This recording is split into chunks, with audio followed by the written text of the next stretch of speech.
नमस्कार सबैजनालाई मेरो युट्युब च्यानलमा। मैले चाहिँ अब यो तिहार पनि आउन आँटेछ। यो तिहार स्पेशल पारेर चाहिँ मैले समोसा र निम्की बनाछु। अब समोसा बनाएर बाँकी रहेको पिठोले चाहिँ निम्की बनाउने ट्राई गरेछु।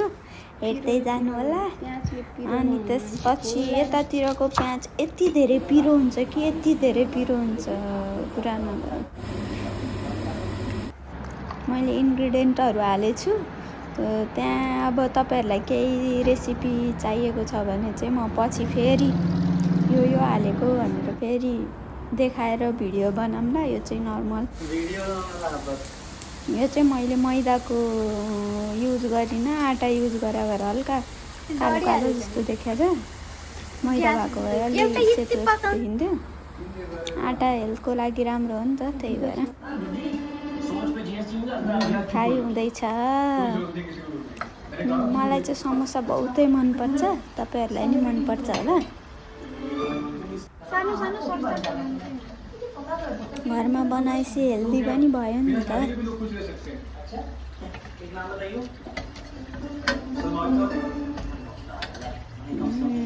मिठो छ यो। मैले अनि यति धेरै नै बनाएको थिएँ, कम्तीमा नि एकबाट अलि बढी थियो होला।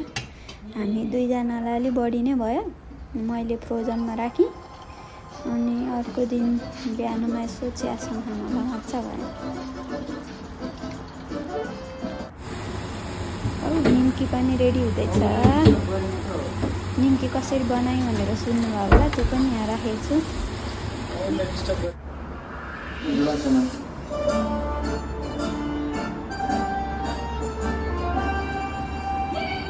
निम्कीलाई चाहिँ मैदाको पिठो भयो भने अझ राम्रो देखिन्छ हेर्दाखेरि कलरमा।